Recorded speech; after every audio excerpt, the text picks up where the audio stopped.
जब भी हमारे पास ऐसी इक्वेशंस होती हैं, इसको हमेशा सॉल्व करते हैं हम मिडिल टर्म स्प्लिट मेथड से।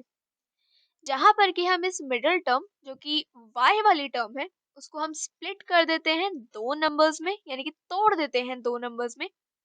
अब इसको दो नंबर्स में तोड़ने का भी एक मेथड है।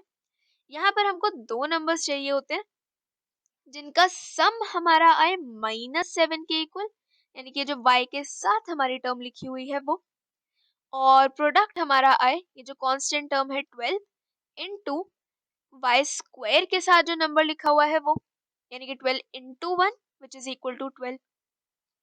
तो अब यहाँ पे हमको दो नंबर चाहिए जिनका प्रोडक्ट है 12 और सम है -7। प्रोडक्ट हमारे यहाँ पे पॉजिटिव है, यानी कि दोनों नंबर्स या तो हमारे पॉजिटिव होंगे या फिर दोनों नेगेटिव होंगे। क्योंकि सम हमारा नेगेटिव है, यानी कि दोनों नंबर्स हमारे नेगेटिव होंगे। अब यहाँ पर 12 हमारा आ सकता है 12 इंटू 1 करके, 6 टू जा भी 12 होता है और 3 फोर जा भी 12 होता है। क्योंकि दोनों नंबर्स हमको नेगेटिव चाहिए तो यहाँ पे हम माइनस साइन लगा देते हैं इनके आगे। अब यहाँ पे सम हमको चाहिए -7 के इक्वल। -12 -1 को हम सॉल्व करेंगे।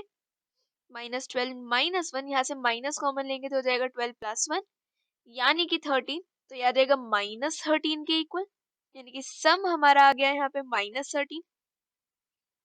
-6 -2 को सॉल्व करेंगे, यहाँ पे भी माइनस साइन कॉमन लेंगे तो 6 प्लस 2 यानी कि -8। सिमिलरली -3 -4 को सॉल्व करेंगे तो ये हो जाएगा 3 प्लस 4 यानी कि -7। अब क्योंकि सब हमको -7 ही चाहिए तो यानी कि दो नंबर्स हमारे हो जाएंगे -3 और -4 के इक्वल। इतना नोट कर लेते हैं।